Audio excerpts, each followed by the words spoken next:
Madame Fabienne Henriot, que nous avons le plaisir d'accueillir ce soir pour cette conférence « À quoi sert le patrimoine écrit ?»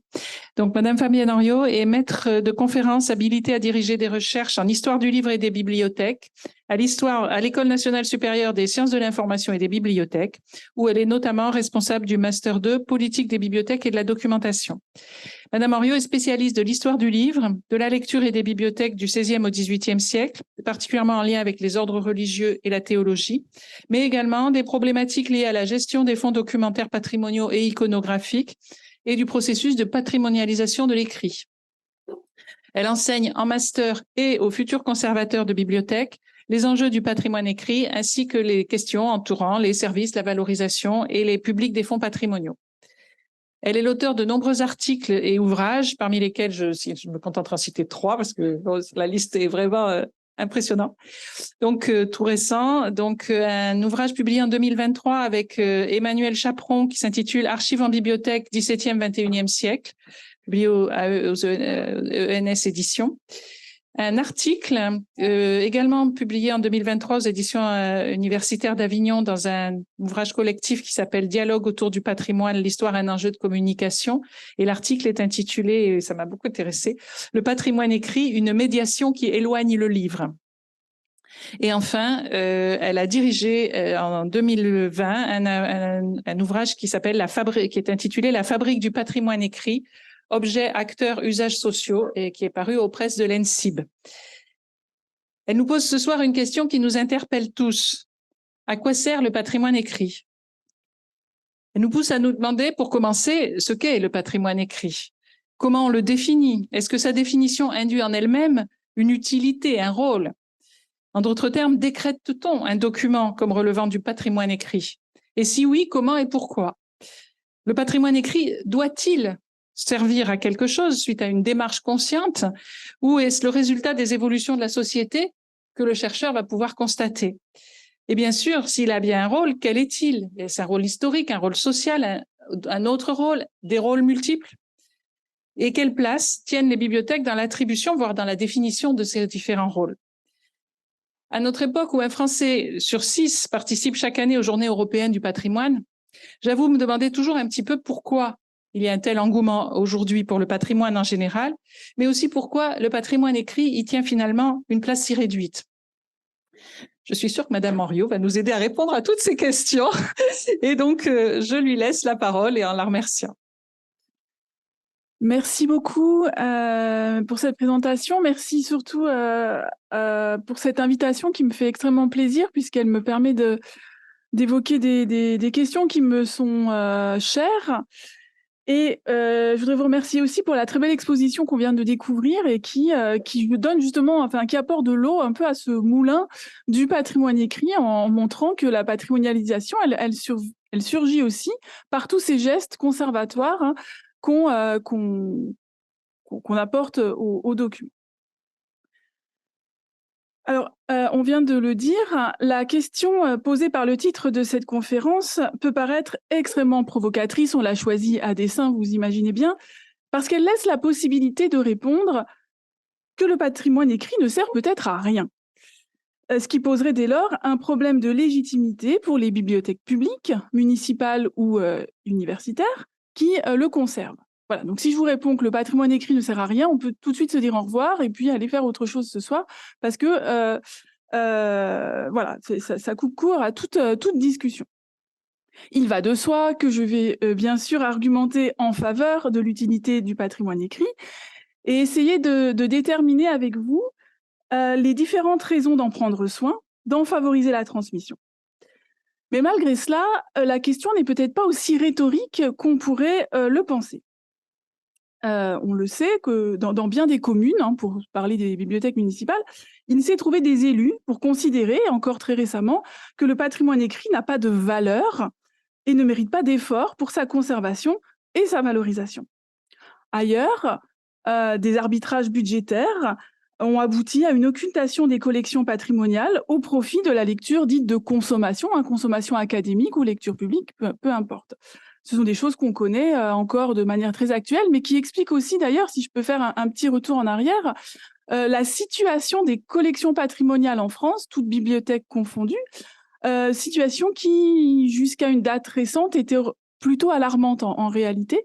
Pourquoi? Eh bien parce que depuis la fin du 19e siècle, le discours politique, toute l'action politique est en faveur de la lecture publique. La démocratisation de la lecture, c'est quelque chose qui est en marche vraiment depuis, de manière théorique, à la fin du 19e siècle, qui a trouvé un certain nombre de prolongements pratiques jusqu'à une date, enfin encore maintenant bien sûr, mais en tout cas avec des actions très fermes tout au long du XXe siècle, ce qui a conduit à reléguer le patrimoine comme une espèce de repoussoir de cette démocratisation de la lecture. J'y reviendrai.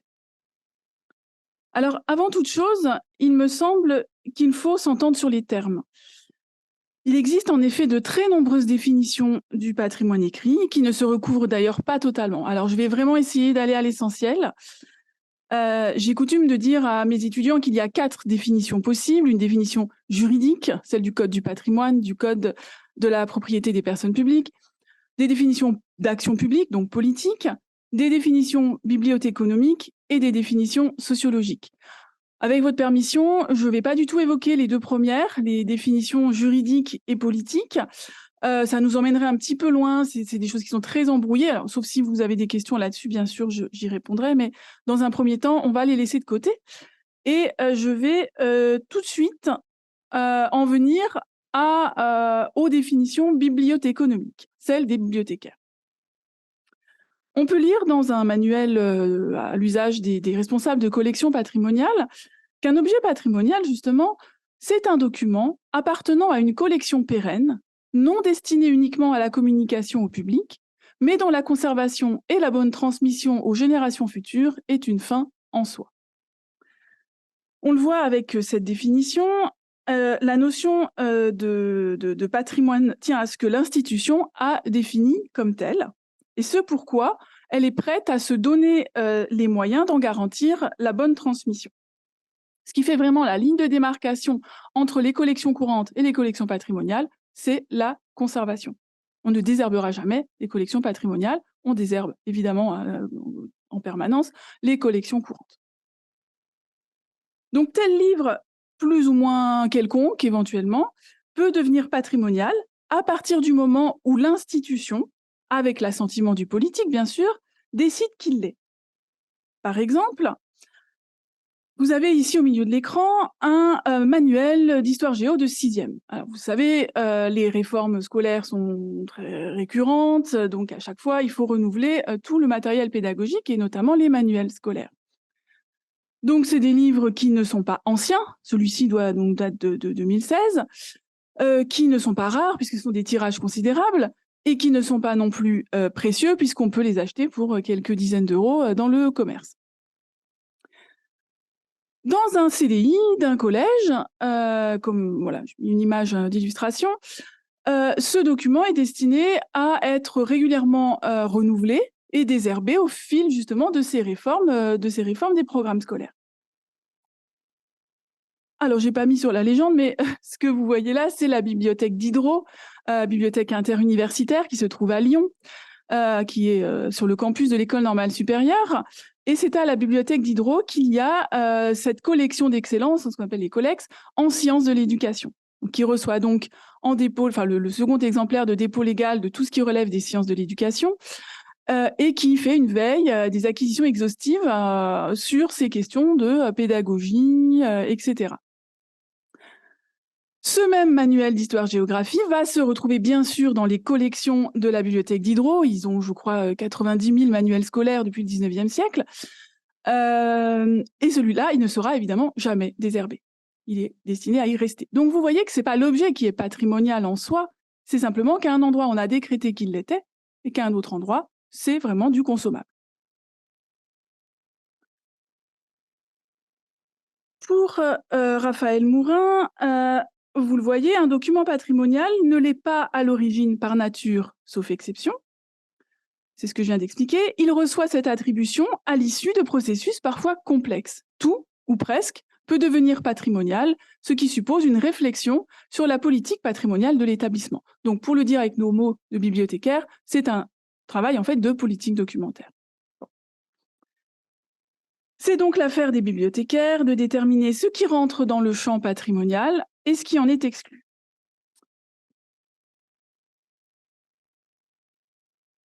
J'en viens à une définition un petit peu plus complexe, celle qui émane plutôt des chercheurs, donc chercheurs en sociologie, en histoire de l'art, par exemple, en anthropologie éventuellement. Et il y en a une que j'aime vraiment bien, c'est pour ça que je vous la propose ce soir, parce qu'elle m'a toujours, depuis des années, beaucoup donné à réfléchir. Elle est très complexe, mais elle est très complète. On la tient de Dominique Poulot, qui est un historien de l'art et notamment un historien des musées. Il écrit « Le patrimoine se définit à la fois par la réalité physique de ses objets, par la valeur esthétique et documentaire le plus souvent ou illustrative, voire de reconnaissance sentimentale que leur attribue le savoir commun, et par leur statut spécifique. » On a déjà 3 critères. Il relève de la réflexion savante, mais aussi d'une volonté politique, sanctionnée toutes deux par l'opinion. C'est sous ce double rapport qu'ils font d'une représentation de la civilisation, au sein du jeu complexe des sensibilités à l'égard du passé, de ses appropriations diverses et de la construction des identités. Alors, définition assez complexe, il y a beaucoup de choses à digérer là-dedans, mais il me semble qu'on a un petit peu une idée de la recette de cuisine, si vous voulez, des ingrédients qui rentrent dans la composition du patrimoine écrit. Il faut des objets qui ont une existence matérielle. Je suis très sceptique sur le concept de patrimoine immatériel. Il faut qu'il ait quand même une valeur illustrative, soit un petit peu joli, d'une manière ou d'une autre. Il faut que le savoir commun, c'est-à-dire l'opinion, puisse y reconnaître quelque chose de patrimonial. Il faut qu'il y ait une expertise savante. Il faut qu'il y ait une volonté politique. Et il faut qu'il puisse déboucher sur des représentations mentales d'une culture partagée, ce qu'on appelle la civilisation, et qu'on puisse se l'approprier. Je vais donner donc j'ai remis la liste là, mais peu importe. Je voudrais juste donner un petit exemple pour bien me faire comprendre. Ce que vous avez là sous les yeux, c'est un livre qui est imprimé dans les Vosges, dans les vallées des Vosges, en 1507, qui s'appelle la Cosmographiae Introductio, qui est un texte d'un géographe antique qui s'appelle Ptolémée, mais qui est mis à jour, et vous voyez la date, il se passe beaucoup de choses au tournant du 15e, 16e siècle, c'est notamment les grandes découvertes. Alors on a bien un objet très matériel, vous le voyez, il y a un bel in quarto avec des cases de caractères qui pour l'époque sont plutôt modernes, qui illustrent le changement. On a abandonné les lettres gothiques, enfin en tout cas pour celui-là, elles perdurent dans beaucoup d'autres imprimés.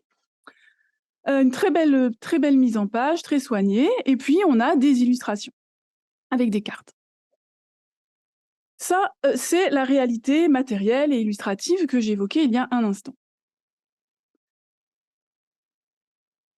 On doit à l'équipe qui a imaginé cette publication aussi un certain nombre d'autres documents, notamment celui-ci qui allait avec la Cosmographiae Introductio, le planisphère de Waldseemüller, qui date de la même période, à une série de planches qu'il faut raccorder bout à bout pour obtenir ce grand planisphère.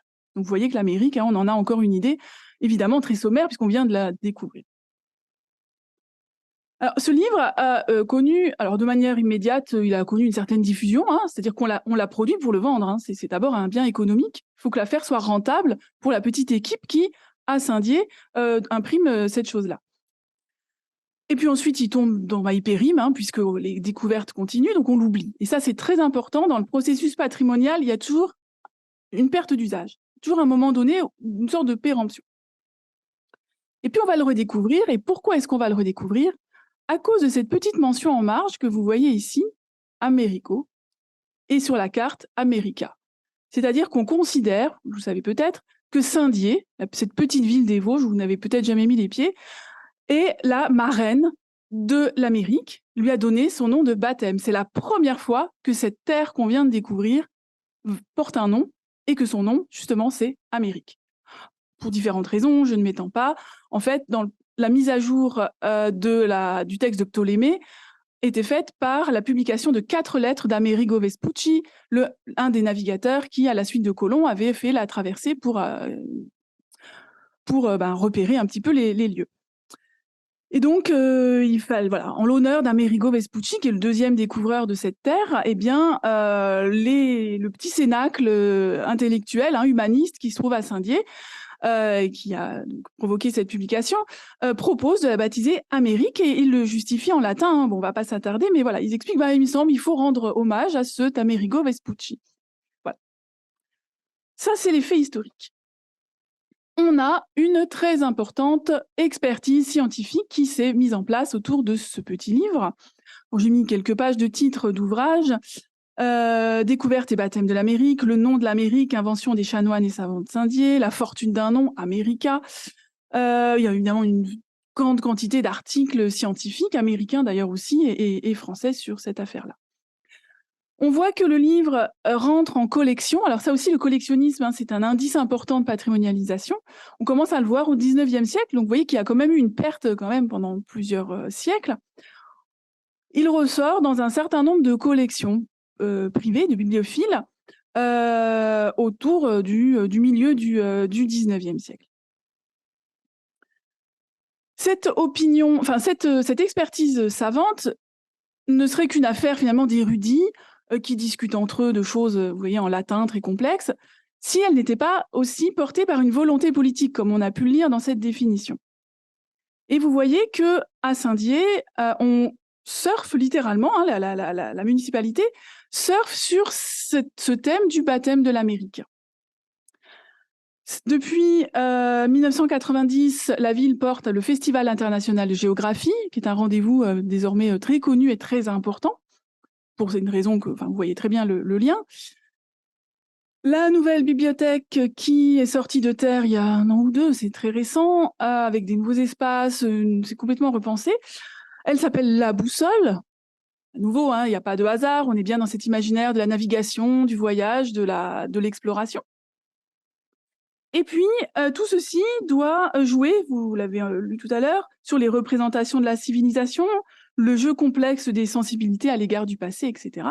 Et donc, on a toute une série de déclinaisons visuelles, j'en ai mis 2, depuis le 19e siècle, aux États-Unis, le bois gravé qui est en bas, ou en France, qui mettent en scène ces chanoines qui cogitent au début du XVIe siècle sur cette dénomination. On voit seulement le geste d'écriture de comment est-ce qu'on va baptiser ce continent. Ici, on le baptisait Amérique. Voilà.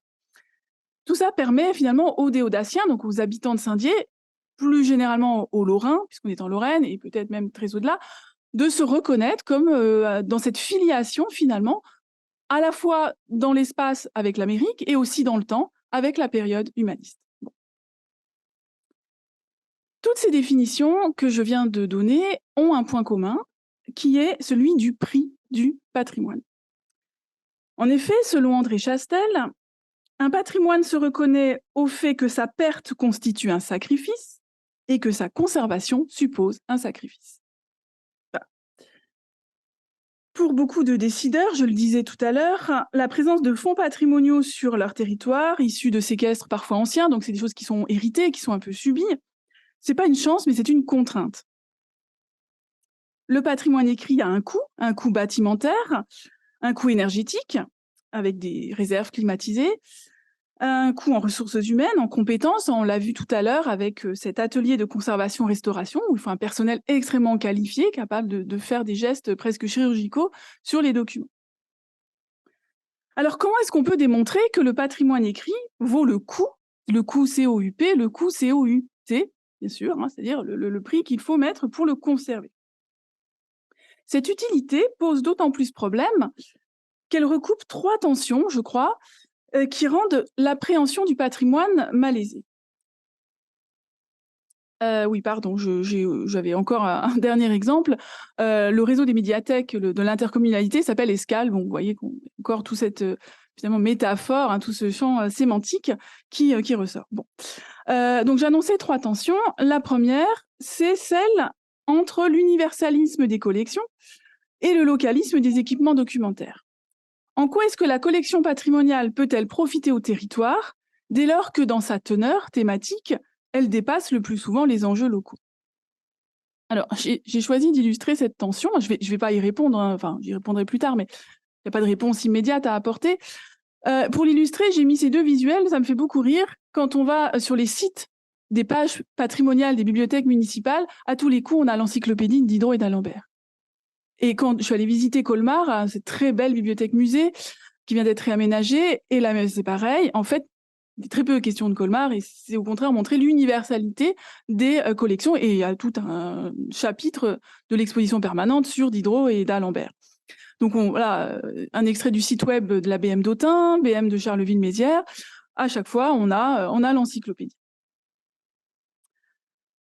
Autre tension, c'est celle entre les différents niveaux de savoir. Les collections patrimoniales sont réputées réservées à un public limité, captif et érudit, voire savant. Et c'est particulièrement vrai pour les bibliothèques universitaires. Au temps de la démocratisation patrimoniale, comment peut-on résoudre cet écart qui a longtemps, je le disais en introduction, disqualifié le patrimoine? Là encore, j'ai un peu forcé le trait avec cette fresque du XVIIe siècle qui se trouve dans un couvent franciscain de Rome où on voit six frères en train de travailler à la chronique de l'ordre, une pièce tapissée de livres, c'est très studieux, très feutré. Et puis, une image que j'ai pêchée sur le site de l'université de Nice, avec leur Learning Center, où on voit les étudiants disposant de poufs, de canapés, dans des couleurs extrêmement sympathiques, ergonomiques et confortables.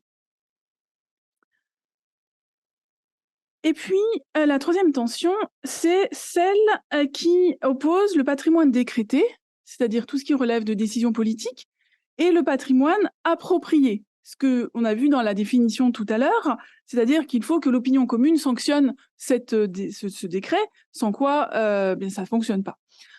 L'exemple que j'ai mis, c'est une bibliothèque où j'ai beaucoup travaillé au temps de ma thèse, ou peut-être vous ne la connaissez pas parce que c'est assez confidentiel, c'est la bibliothèque bénédictine de Saint-Miel, c'est-à-dire en fait la bibliothèque municipale. On est en Lorraine, dans la vallée de la Meuse, et il y avait une abbaye bénédictine depuis le Moyen-Âge, l'époque carolingienne, jusqu'à la Révolution. Et puis à la Révolution, quand les collections sont mises sous séquestre, au lieu de les déménager, eh bien, elles restent dans leur jus, si je puis dire, parce que la bibliothèque vient d'être dotée de nouvelles boiseries, ce qui se fait de plus moderne au XVIIIe siècle. Et donc, on considère que ça va être très bien, justement, pour y stocker des livres qu'on prend ailleurs. Donc, on en fait ce qu'on appelle le dépôt littéraire du district. Ce qui vaut à cette bibliothèque d'être encore aujourd'hui visible, quasiment comme elle était au temps des bénédictins. C'est un lieu vraiment magique. Alors, pour la mairie de Saint-Miel, c'est très important. C'est vraiment un outil de développement touristique. Pour les experts, dont je fais partie, j'ai travaillé pour ma thèse, il y a d'autres personnes qui y ont recours également, c'est un endroit où on peut travailler. On peut trouver des choses un peu rares, voilà. Mais pour le grand public, qu'est-ce qu'il y a dans cette bibliothèque, à part cette dimension spectaculaire, des boiseries, mais qui retiennent l'œil quelques minutes, c'est tout. Qu'est-ce qu'il y a? On est chez des bénédictins, des théologiens, on va trouver des vieilles théologies en latin. Et c'est tout. Il n'y a rien d'autre. Alors, valoriser des livres jansénistes du XVIIe ou du XVIIIe siècle, ça demande quand même beaucoup d'imagination, vous vous en doutez, c'est très, très compliqué. Ce qui fait que finalement, le grand public ne voit pas cet endroit comme un lieu patrimonial, comme un site, oui, à cause des boiseries, à cause des décors, mais comme une collection patrimoniale, non. Voilà. Donc vous voyez qu'il y a vraiment une difficulté à ce niveau-là. Donc tous ces éléments embrouillent finalement notre appréhension du patrimoine écrit. Frédéric Barbier, historien du livre et des bibliothèques, écrivait très justement « Le patrimoine n'existe pas a priori, il n'est pas donné comme une évidence, il est construit. Il résulte d'un travail de production combinant transmission, interprétation et réinterprétation. » On l'a vu avec la Cosmographia Introductio, c'est vraiment ça qui s'est passé. Alors, ça répond toujours pas à la question à quoi sert le patrimoine écrit, mais je pense que ça permet, dans un premier temps, de comprendre déjà ce que c'est que le patrimoine écrit. Donc, je vais essayer de déterminer avec vous maintenant, en observant des usages, des appropriations, des discours patrimoniaux, quelle est la valeur qu'on peut accorder au patrimoine écrit. Alors, contre toute attente peut-être, j'ai choisi de laisser de côté les usages scientifiques et probatoires. D'abord parce que vous avez d'autres conférences qui vont y venir, qui vont vous montrer tout le parti qu'on peut tirer en tant que chercheur de ces collections. Ce sont les usages que vous avez sans doute à l'esprit, toutes ces choses-là. C'est ce qui va aider les chercheurs à progresser dans la connaissance du passé. J'ai fait ma thèse sur les bibliothèques ecclésiastiques, justement, et les pratiques de lecture dans les monastères et les couvents à l'époque moderne. Je ne l'aurais pas faite si j'avais pas eu des anciens catalogues de bibliothèques, des petits marque-pages laissés parfois dans les livres. sans registre de compte, où on voit les acquisitions de livres entre les bottes de carottes et les réparations de bâtiments, sans règlement, sans notes de lecture, sans cahier de cours, par exemple, et puis même sans les livres eux-mêmes, c'est-à-dire sans chercher des fers de reliure, des marques d'appartenance, des ex-libris et des choses de ce genre-là. Donc, on est bien d'accord, les usages scientifiques, ils s'imposent, ils vont de soi, et c'est de toute façon en soi la première bonne raison de conserver des documents patrimoniaux. Je voudrais plutôt attirer votre attention sur d'autres usages possibles du patrimoine, et c'est pas moi qui les projette ou qui les invente, je vais partir de choses, vous allez voir, tout à fait concrètes. Évidemment, à l'heure où d'autres formes d'archivage sont possibles, l'archivage sélectif, comme font les archives qui détruisent des documents pour ne garder que des témoins, archivage numérique, comme on en a eu un aperçu aussi tout à l'heure, on pourrait penser que ce sont là des alternatives finalement très commodes qui pourraient dispenser de conserver le patrimoine écrit.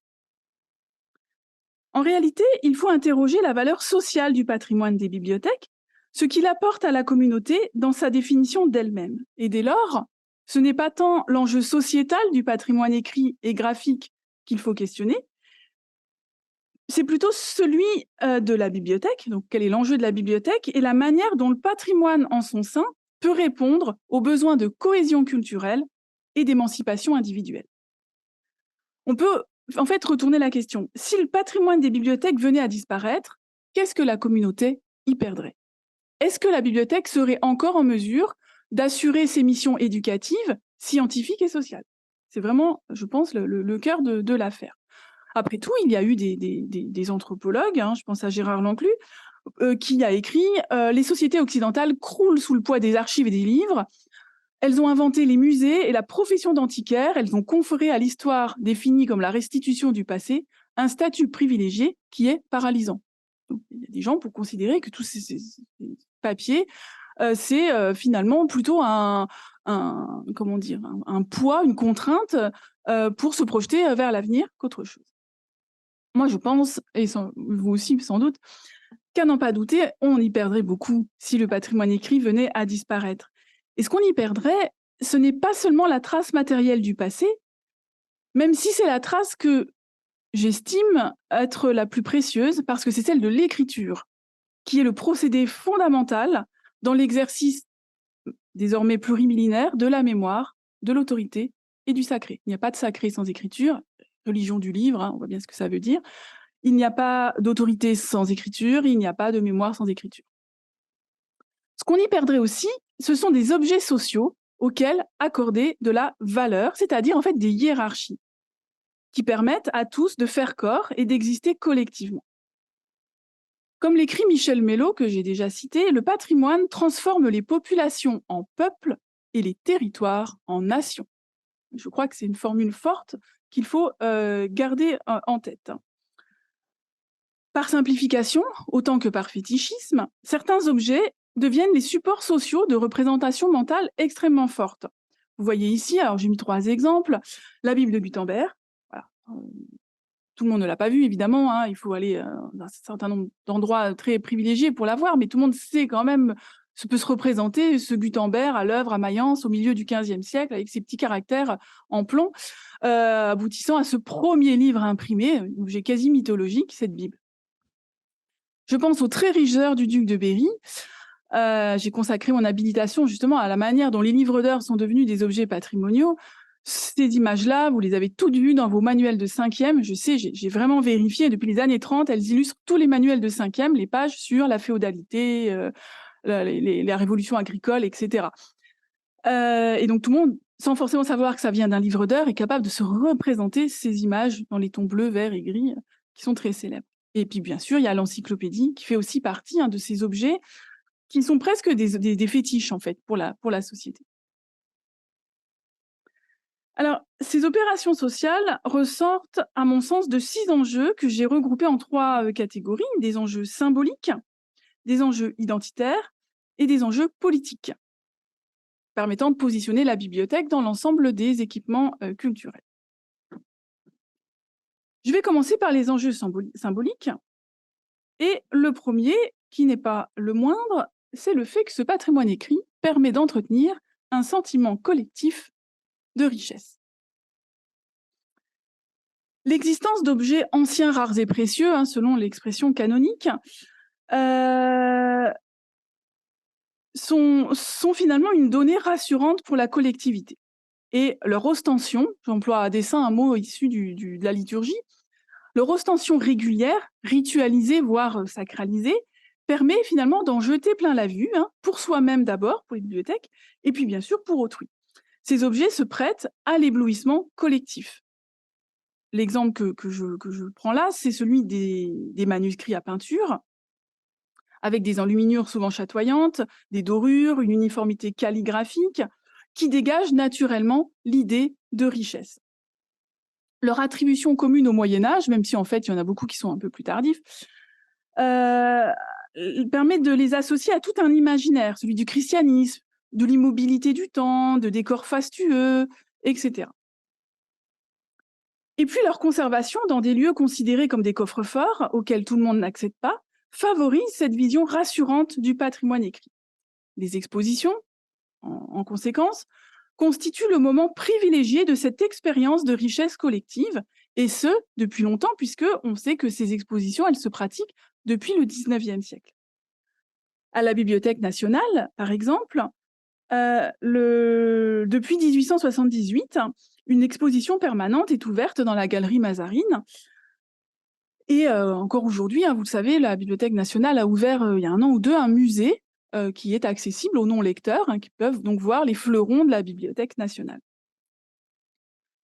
Pratique qui se poursuit encore très largement aujourd'hui, puisque des expositions spectacles en bibliothèque, il y en a beaucoup, avec évidemment des dimensions variables selon l'ambition des équipements. Lors des congrès professionnels, l'usage est de présenter les fleurons des collections locales et nationales. C'est vraiment une ostension domestique de richesse. Voilà ce qu'on a de plus beau et voilà ce qu'on est heureux de pouvoir vous montrer. Par exemple, en avril 1923, se tient à Paris le Congrès international des bibliothécaires et bibliophiles.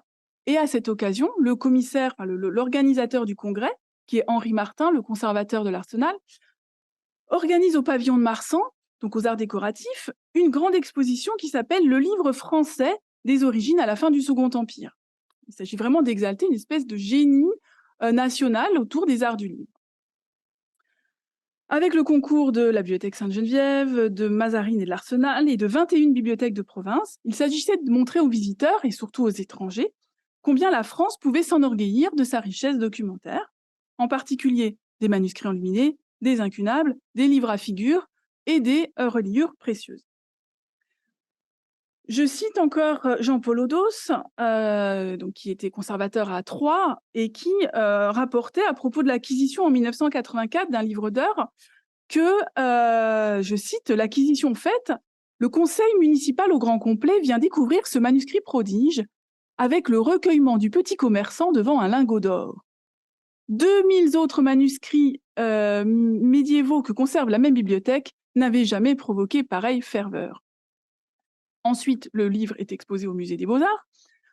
Je continue la citation. « Une foule recueillie se précipita. Par là, les autres documents exposés prenaient une valeur nouvelle. Les collections dans leur ensemble se trouvaient éclairées d'un nouveau jour.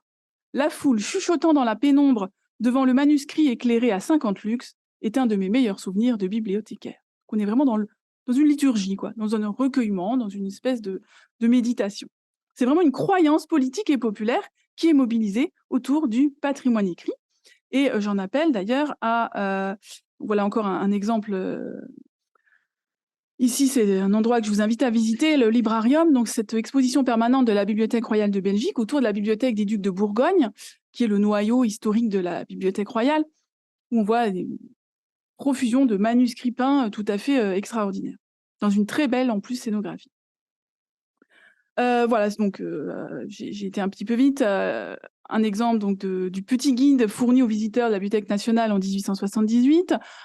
Une illustration, c'est rare, donc je suis particulièrement contente de pouvoir vous la montrer, d'une exposition de livres. On n'oserait plus exposer les livres de manière aussi affreuse aujourd'hui, collés les uns aux autres, sans cartel, c'est assez épouvantable, mais voilà, vous voyez qu'il y a déjà, dans ces années 1860, des expositions de livres qui ont lieu. avec tout le décorum des gants blancs qui sont par ailleurs totalement inutiles, mais qui permettent justement d'en jeter plein la vue.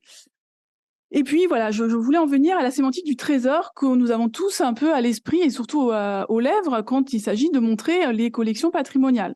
J'ai fait quelques copies d'écran ici à la BM de Lyon, à la bibliothèque de Reims, et puis dans des publications qui sont presque tous les ans. On pourra trouver une bibliothèque qui publie ses trésors de différents endroits. On a Bastia, on a Grenoble, on a la Lorraine, on a Bordeaux, etc. Bon, je passe. Deuxième enjeu, toujours symbolique, c'est celui de faire rêver, en convoquant la nostalgie et l'imaginaire en tant que réservoir de motifs littéraires et iconographiques auxquels chacun peut adosser une expérience personnelle. Alors, ça me paraît particulièrement vrai de la littérature enfantine. On sait que la patrimonialisation des enfantinats est encore en cours, si on en juge par le caractère inabouti des opérations de conservation partagée ou de numérisation, mais elle supporte quand même un discours à la fois gentiment régressif et sociologique autour des héros de l'enfance. Le sapeur Camembert, Bécassine, Babar, Ziguépus, Martine et plein d'autres personnages constituent un refuge rassurant, à l'abri des mouvements du temps et des trépidations historiques. Donc on a différentes opérations de mise en scène de la littérature enfantine, vous le voyez ici. Alors il y avait eu cette grande exposition de la BNF, Babar, Harry Potter et compagnie. À la BM de Nantes, une exposition sur le père Castor. Au Quai Branly, une exposition sur la colonialisation à travers les livres pour enfants. Dans des toutes petites structures, j'avoue, je ne sais pas où est Blanzy-le-Château, j'ai même pas eu la curiosité de chercher cette information, mais voilà, on a une petite exposition faite avec les moyens du bord sur Bécassine, et à l'inverse, des grandes expositions spectacles, comme celle sur le roi Arthur à la BNF en 2010. Cette mise en scène a aussi un autre effet, celle de contribuer à la légitimation de genres éditoriaux généralement considérés comme mineurs, en les arrimant à l'actualité. On voit d'ailleurs que le rythme des expositions consacrées aux enfantinats épouse la chronologie des temps forts autour des droits de l'enfant. En 1959 est adoptée la Déclaration des droits de l'enfant. Cette année-là, la bibliothèque d'Aurillac organise une exposition, l'édition enfantine d'hier à aujourd'hui. 1979, c'est l'année internationale de l'enfant, et là, on a à nouveau plein de bibliothèques qui font des expositions sur la littérature jeunesse. Le sujet n'est pas innocent, vous l'avez bien compris. Il sert aussi le développement de la lecture publique, qui est au cœur des politiques des bibliothèques depuis le début du XXe siècle. C'est de cette manière que se conjuguent la nostalgie et la démocratisation de la lecture, en faisant appel à des images fortes et universelles, celles de personnages consensuels. J'en viens à une deuxième catégorie d'enjeux, qui sont les enjeux identitaires. Je dirais d'abord que le patrimoine écrit et graphique permet de faire communauté, au sens où chaque membre de la communauté est invité à adhérer à un socle de valeurs, à un passé dont les vestiges écrits représentent des jalons, voire des matrices de la civilisation. Jean Davalon a suggéré une théorie que j'aime bien, qui s'appelle la filiation inversée, à propos du patrimoine. L'idée que, en fait, le patrimoine n'est pas tant une réalité du passé qu'une lecture par le présent de ce passé en fonction d'enjeux très contemporains. Le patrimoine est donc un opérateur de tradition, pour reprendre son expression, qui est donc recréé dans le présent à chaque fois que c'est nécessaire pour la communauté. Alors je prends l'exemple de l'encyclopédie, que j'ai un petit peu évoqué tout à l'heure, et qui est considéré aujourd'hui comme un monument de la civilisation occidentale. En réalité, les hommes du XVIIIe siècle s'en faisaient une toute autre idée. Pour Diderot, ça a été son cauchemar pendant 25 ans, il s'agit d'une opération commerciale. Il s'agit de mettre à jour une encyclopédie britannique, c'est-à-dire de la traduire et puis d'ajouter des articles jugés manquants, et puis de gagner de l'argent de cette manière-là. C'est pas autre chose. On y voit aujourd'hui une œuvre subversive, etc. Elle l'est, il est vrai, on ne peut pas dire le contraire. Mais elle l'est presque devenue un peu de manière accidentelle, et ça n'était pas son objectif premier. C'est une œuvre monumentale, 17 volumes de texte, 11 volumes de planches, 71 818 articles. Donc c'est quelque chose de tout à fait magistral. Mais comme je viens de le dire, c'est d'abord un dictionnaire, et si c'est un dictionnaire, eh ben, ça périme. À nouveau, je parlais de perte d'usage tout à l'heure. Là, avec l'encyclopédie, c'est très clair.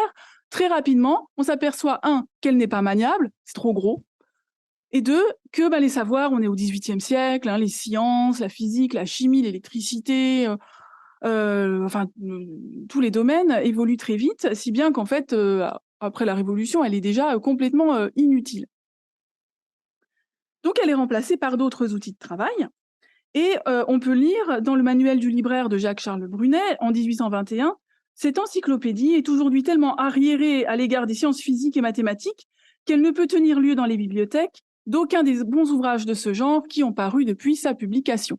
Voilà, donc tout est dit, l'encyclopédie, on peut la jeter, en fait, ça, pour le coup, elle ne sert à rien. Aujourd'hui, vous le savez, hein, dans l'action culturelle des bibliothèques, j'ai mis plusieurs exemples d'expositions, des affiches ou des catalogues. Et dans la culture scolaire, là encore, il y a des pages, des doubles pages dans les manuels scolaires, invitent à voir dans l'encyclopédie un combat politique et intellectuel pour assurer le triomphe de la raison. On la présente comme le socle de l'homme moderne, de la démocratie, de la vulgarisation de la connaissance. Mais ça, c'est parce que les Lumières et l'encyclopédisme ont fait l'objet de relectures multiples, et de manière assez récente, c'est pas antérieur à la Troisième République, qui redécouvre Diderot et les encyclopédistes. Donc on a une phase d'expertise, hein, vous voyez le processus que je décrivais tout à l'heure, et puis ensuite le grand public est invité à se saisir de cette lecture actualisée. En 1932, la Bibliothèque nationale fait une grande expo, l'encyclopédie et les encyclopédistes. Une autre a lieu en 1951, Diderot et l'encyclopédie, qui va d'ailleurs voyager. Elle a lieu pour le deuxième centenaire de l'édition, donc 1951-1751.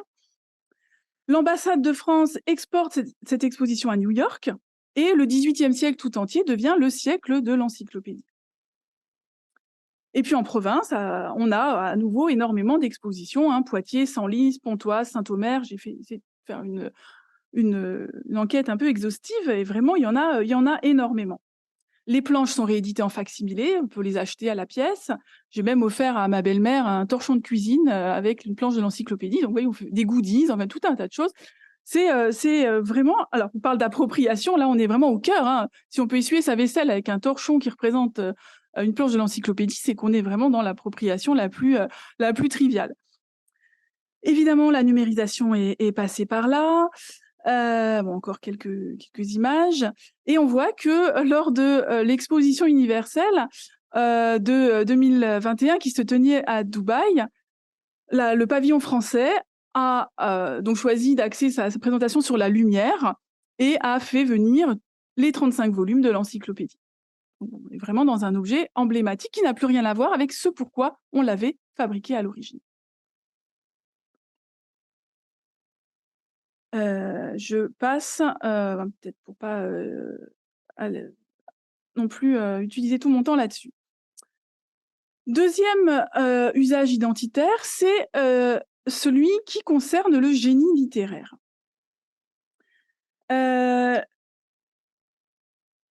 bibliothèques se donnent pour mission depuis longtemps, mais particulièrement depuis quelques années, d'archiver le processus créatif en recueillant des brouillons d'écrivains, des épreuves balafrées de correction, des correspondances, et tous ces documents qui sont par nature en plus illisibles et très difficiles à médiatiser, vont ensuite servir des relectures variées de la place de l'invention littéraire dans la civilisation. Depuis les années 70, les bibliothèques déploient une intense activité autour de la patrimonialisation de la littérature, et surtout d'ailleurs de la littérature la plus récente.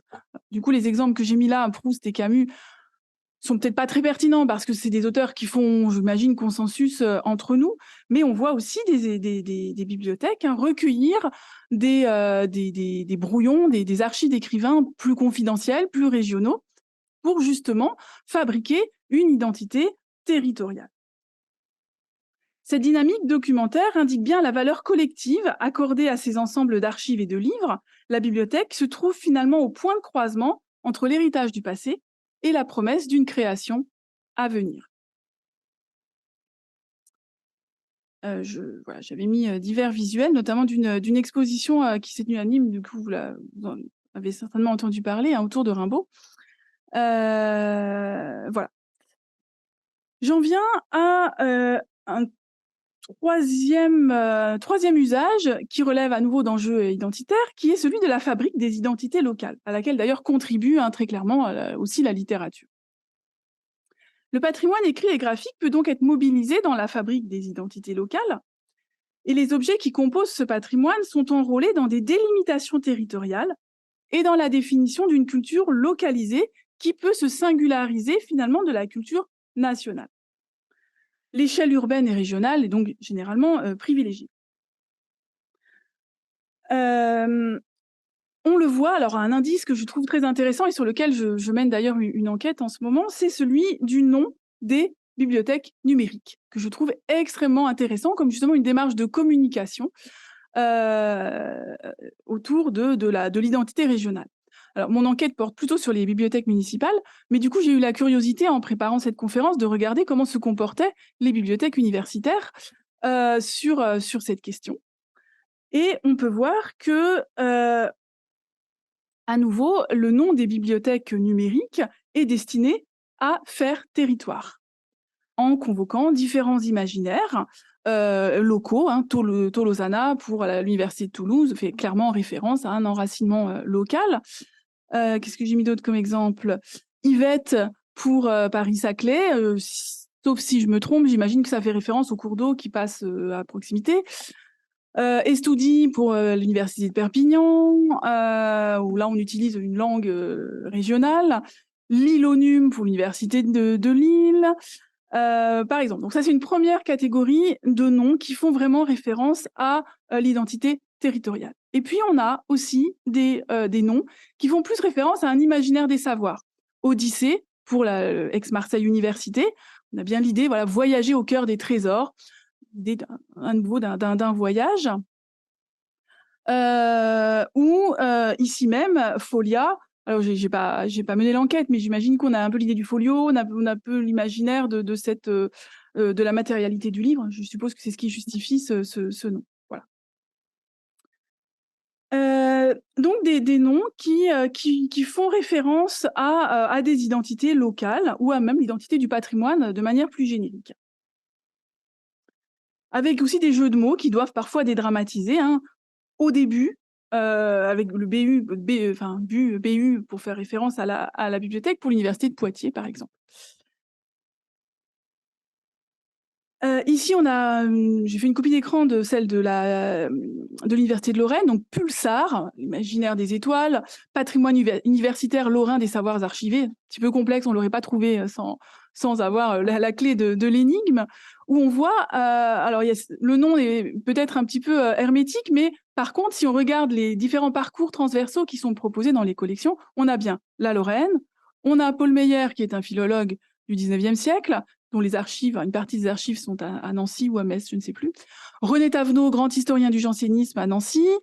Émile Burnouf pour l'archéologie, etc. Donc on a à nouveau un enracinement local territorial qui est très important.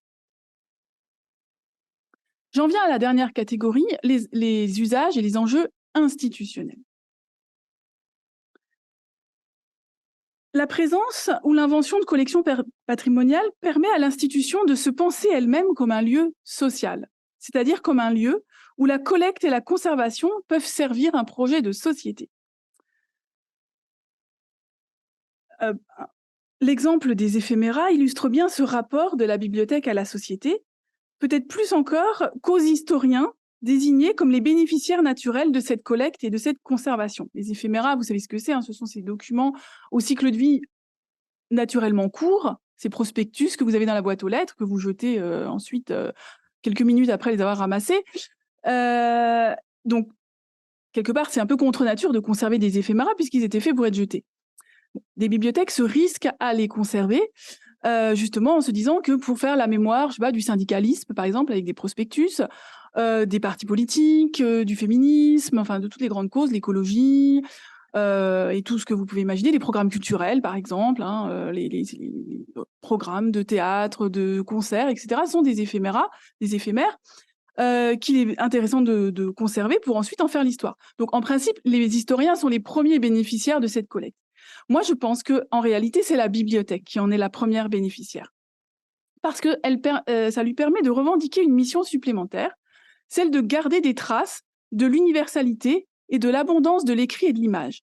Donc, en fait, la bibliothèque se désigne elle-même comme un laboratoire de mémoire, en collectant, en archivant le banal, l'ordinaire et le trivial, qui se décline donc, dans la masse des papiers éphémères. Et ce faisant, donc, la bibliothèque postule de la valeur à ces objets, qui n'en ont évidemment aucune. On serait incapable de donner un prix à ces objets. Une valeur affective, une valeur juridique, une valeur historique. Ça permet aussi d'archiver l'histoire des groupes qui n'ont pas d'histoire. Je parlais des associations, des syndicats, par exemple, des associations et des entreprises, et d'offrir un miroir de leur activité en renversant l'échelle de valeurs traditionnelles. Ce n'est plus l'ancien, mais le récent qui est important. Ce n'est plus le rare, mais le courant. Ce n'est plus le précieux, mais le trivial. Donc, vous voyez un petit peu le renversement des valeurs. Ce qui permet donc de faire de la bibliothèque un lieu de mise en cohérence des imprimés de tous les jours. Alors là, j'ai illustré le propos avec cette copie d'écran de la bibliothèque numérique du Conservatoire national des arts et métiers. À nouveau, dans les parcours transversaux qui sont proposés dès la page d'accueil, il y a une rubrique catalogue de constructeurs. Ce sont simplement des catalogues commerciaux. Alors bon, là, l'image, c'est un appareil photo, mais c'est des constructeurs de tout ce que vous voulez, de l'électroménager, des télécommunications ou autres, des petites brochures depuis le 19e siècle, où on voit finalement des publicités, des tarifs, des choses comme ça. Des choses qu'on n'était pas censé conserver et dont on est très heureux de pouvoir trouver aujourd'hui aux arts et métiers.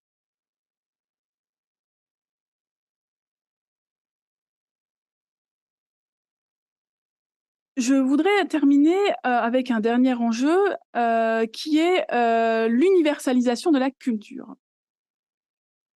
La bibliothèque est aussi un lieu social par sa capacité à universaliser la culture, et ce, de deux manières. D'abord, les fonds patrimoniaux hérités se prêtent à des relectures qui ménagent une place aux composantes culturelles jugées minoritaires ou marginales, ce qui permet d'en favoriser la reconnaissance. L'exemple que vous avez sous les yeux, c'est un manuscrit du XVIe siècle qui relate le voyage en Terre Sainte d'un moine, dont Nicolas Louvan, qui est parti de l'abbaye de Saint-Miel, vous avez compris que je connais particulièrement bien et les lieux et les collections, en 1531 pour faire son pèlerinage, et puis qui est revenu, et une fois de retour dans son abbaye, a fait un journal, a mis au propre son journal de bord. Il l'a notamment illustré comme vous le voyez ici. Ce manuscrit a fait l'objet de facsimilés, d'études, de transcriptions, etc. Mais il est surtout intéressant de souligner qu'il a fait l'objet de réinterprétations au prisme du dialogue interreligieux. C'est-à-dire qu'on voit très objectivement que le moine aborde l'Orient avec beaucoup de préjugés. Ce sont les préjugés de son temps sur les musulmans. Et puis à leur contact, il revoit son jugement. Il considère que ce sont des gens très pieux,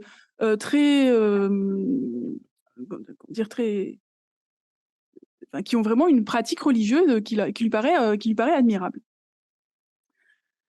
Autre exemple que vous connaissez peut-être, le journal de Flore, qui est le récit de voyage d'un Alsacien qui a participé à la guerre d'indépendance des États-Unis à la fin du XVIIIe siècle. Et ce récit de voyage se prête aujourd'hui à une lecture atlantique. Alors j'emprunte le mot aux historiens, l'histoire atlantique, les Atlantic Studies aussi. C'est un courant historiographique qui existe depuis maintenant une vingtaine d'années, qui préfère explorer les interactions entre les populations européennes, américaines et autochtones. Or, il se trouve que ce Flore, cet Alsacien, a fait aussi plein de petits dessins. On a parlé tout à l'heure de la valeur illustrative. C'est vraiment très important que ce soit des beaux objets avec des illustrations. Où il représente des tipis, des Indiens, des petits villages, ce qui en fait un document aussi un petit peu ethnologique. Et il a donné lieu à une édition critique, à nouveau une expertise scientifique, mais aussi des spectacles. Des artistes ont été invités à décliner l'œuvre de différentes manières, une mise en voix, comme vous le voyez ici. Il a été récité par des comédiens. Donc, on voit que finalement, le public est invité à se l'approprier, mais en suivant une lecture extrêmement dirigée, qui est en fait l'idée que les deux rives de l'Atlantique ne séparent pas vraiment un monde qui est en réalité beaucoup plus uni qu'on aurait pu le croire. Donc, la bibliothèque permet d'ouvrir des possibilités de dialogue. En second lieu, la capacité de la bibliothèque à collecter est en elle-même prometteuse d'inclusion. Elle confère de la légitimité à des documents qui n'en ont pas originellement, et elle invite les publics à s'en saisir dans la conviction d'une responsabilité collective à l'égard du patrimoine d'autrui. Je pense aux collectes de témoignages de migrants qui sont faites aujourd'hui par certaines bibliothèques municipales, des chansons, des récits, des images, des dessins d'enfants par exemple, qui sont adossés à une politique d'animation interculturelle pour rendre la parole à ceux qui ne perçoivent pas la bibliothèque comme un lieu qui leur est destiné. Et en archivant cette production, eh bien, ces objets, ces documents collectés pourront constituer le patrimoine de demain. Je vais donc conclure. L'utilité du patrimoine écrit et graphique est à plusieurs niveaux, parce que les collections patrimoniales ne se consomment pas comme les collections courantes. Elles font l'objet de découvertes ritualisées, de partage d'expertise, de transmission immédiate ou à long terme, qui constituent autant d'occasions pour les individus et les communautés d'habitants de faire société. Je vous remercie de votre attention.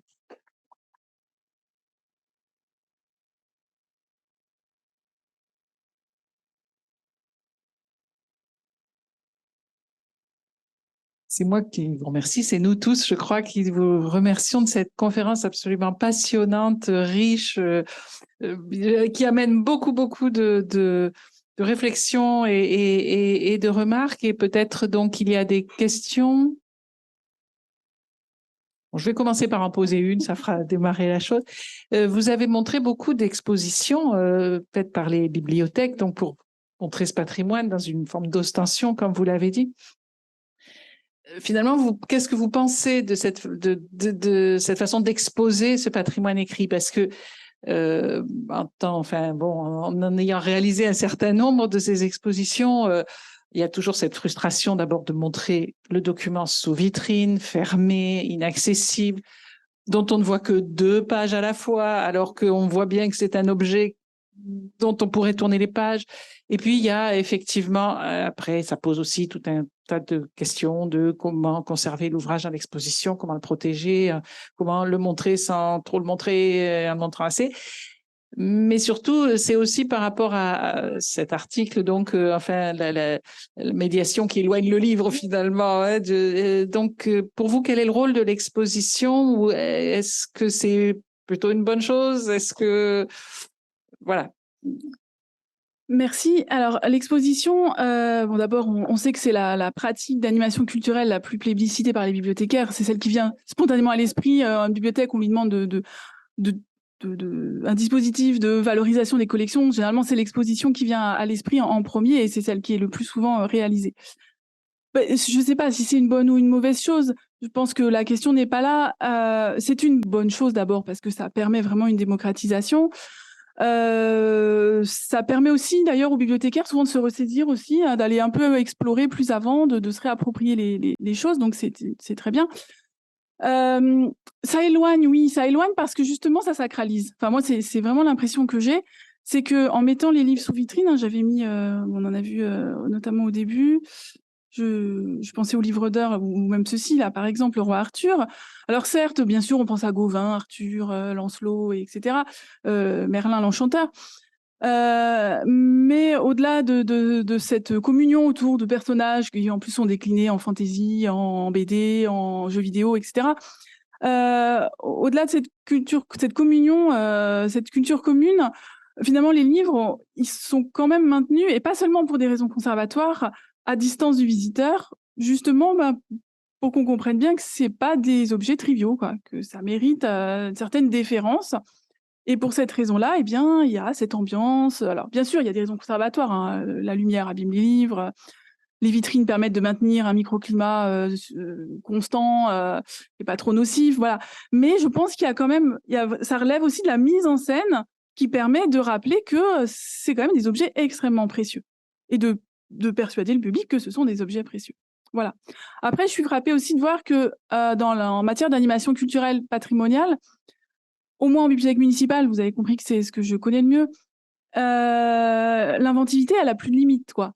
Il y a des chasses au trésor, des escape games, il y compris avec les documents patrimoniaux, des visites, dans les réserves nocturnes avec la lampe de poche, ce qui évidemment sert à rien du tout. Enfin, c'est mieux de, de les voir en plein jour.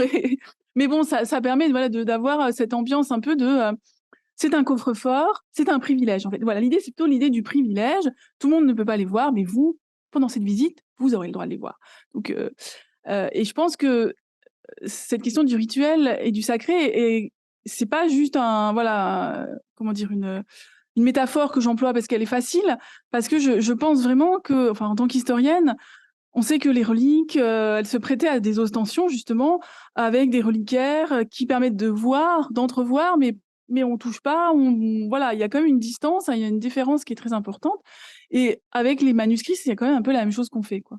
C'est des ostensions régulières qui permettent de réactiver ce sentiment de richesse et puis de le maintenir. Et parfois, quand il s'affaisse, on peut recommencer. Merci. Et c'est vrai que la bibliothèque comme trésor, dont une partie au moins n'est pas accessible. Enfin, on voit ça dans la littérature, on voit ça dans le cinéma. On a dans nos deux présidents tout à l'heure ont dit eux-mêmes combien ils avaient été heureux quand en tant que maître de conférence puis professeur, pu aller dans les parties où ils n'avaient pas accès précédemment. Il y a ce côté accéder à quelque chose d'un peu privilégié.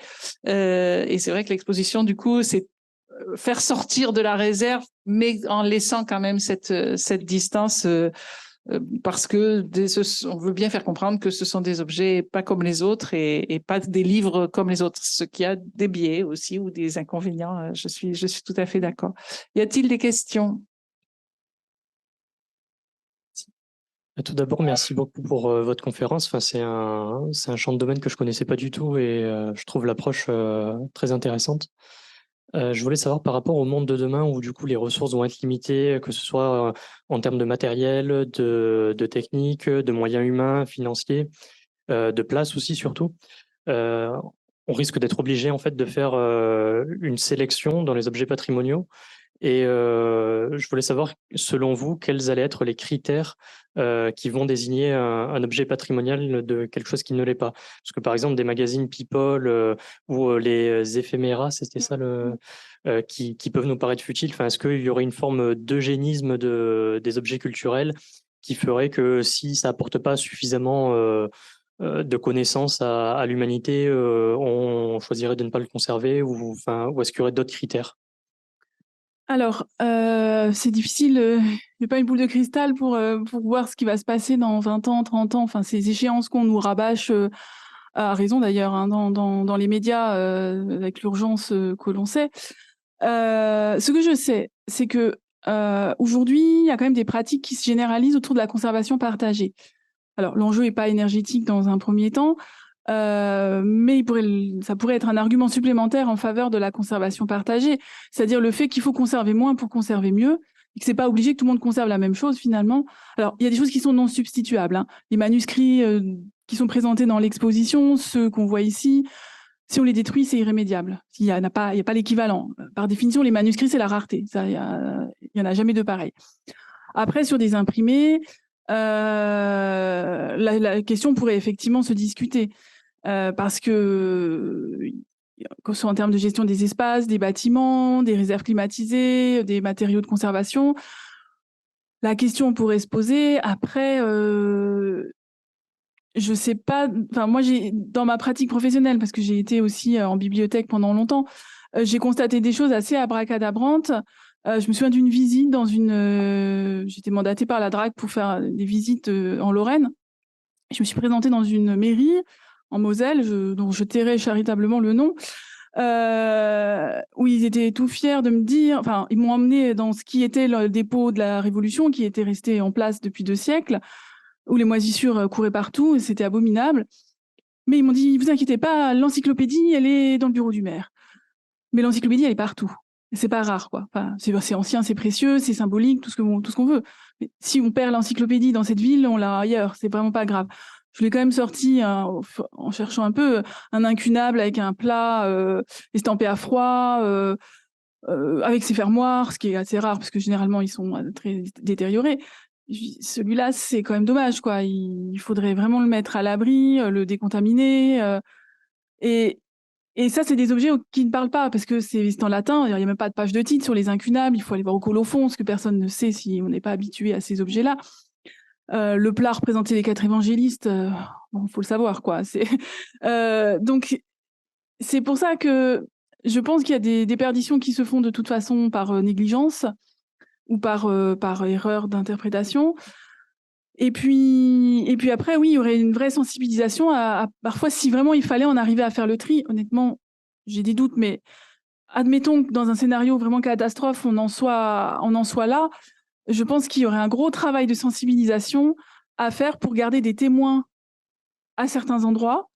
Et puis peut-être des fonds de sermonnaires, de recueil, voilà, de sermons du XVIIIe siècle qu'on trouve partout en série complète ou incomplète d'ailleurs. C'est des choses qui sont pas rares, qui sont numérisées. Enfin bon, ce serait une perte sans doute beaucoup moins grave, quoi. Voilà. Il faudra hiérarchiser. S'il faut hiérarchiser, ça s'imposera de toute façon. Voilà. Parce qu'il y a des choses, tout simplement, avec des critères quantitatifs, quoi. On a aujourd'hui des catalogues collectifs qui sont très bien faits. C'est facile de savoir ce qui existe en exemplaire unique ou à moins de 5 exemplaires, qui est un des critères du ministère de la Culture. Ce qui existe en 5 ou 30 exemplaires, et puis ce qui existe de manière presque illimitée. Et du coup, bon, si ça disparaît à un endroit, c'est pas très grave, quoi. Voilà.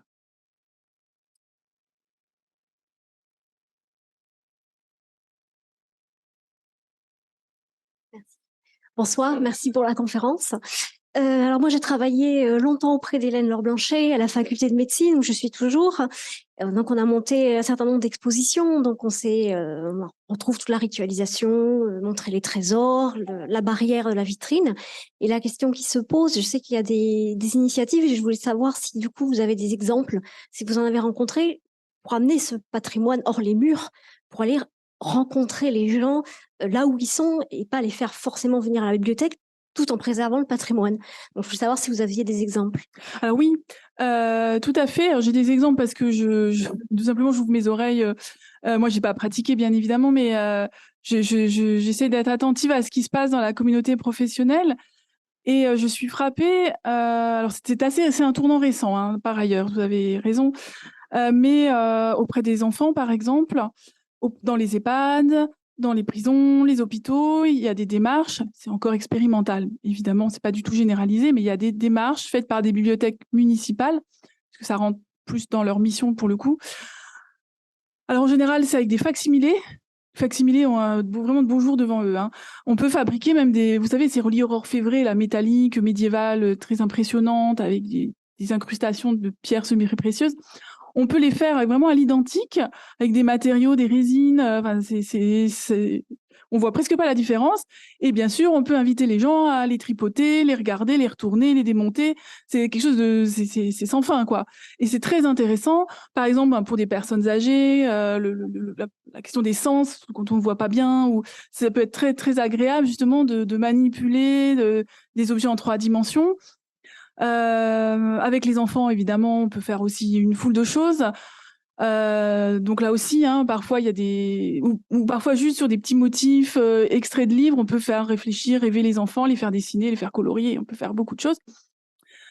Donc ça, je l'ai constaté. Je crois qu'à Nancy, en particulier, ils ont fait pas mal de choses de cet ordre-là. Après, il y a des choses vraiment étonnantes, hein. Il y a des bibliothèques qui ont fait des répertoires de petits motifs iconographiques tirés des fonds patrimoniaux. Vous savez, ces petits ornements typographiques, là, les culs de lampe, par exemple, ou des tirés de manuscrits, tirés de ce que vous voulez, de gravures aussi, par exemple des petits motifs du XVIIe siècle, et qui les proposent à des tatoueurs pour qu'on puisse avoir un petit angelot du XVIIe siècle sur l'épaule ou ailleurs. Voilà, bon, ça peut paraître un peu outré. Je sais pas si je suis pour ou contre, j'ai pas réfléchi, mais en tout cas, quand on parle d'appropriation, là, je crois qu'on atteint un peu le sommet de cette logique. Et quand on parle de hors les murs, oui, parce qu'on peut transporter le patrimoine sur soi, là, pour le coup, littéralement. Voilà. Donc oui, il y a vraiment des démarches aujourd'hui très, très impressionnantes. Il y en aura sans doute encore plein d'autres à l'avenir qui permettent de pas limiter effectivement l'expérience patrimoniale au mur de la bibliothèque, même si ça reste pour surfer, hein, le temple, le tabernacle, appelez ça comme vous voulez.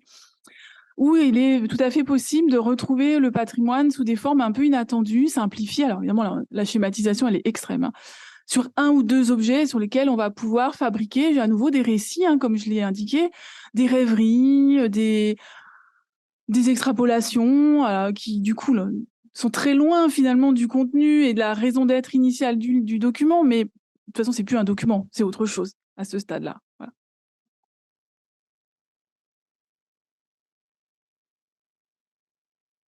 Oui, juste pour compléter, en fait, là, vous avez donné beaucoup d'exemples, en fait, où ce sont des images du patrimoine. Oui. Moi, ce que j'aimerais savoir, et ce que j'aimerais arriver à faire, en fait, c'est ça, c'est ma frustration de ne pas savoir comment faire, c'est d'amener l'objet lui-même. L'objet original. Et ça c'est vraiment difficile. Alors, on part, en fait, on ne désherbe pas le patrimoine, mais nous, on a quand même des dons qui nous arrivent avec des exemplaires d'ouvrages qu'on a déjà en 2, 3, voire 4 exemplaires.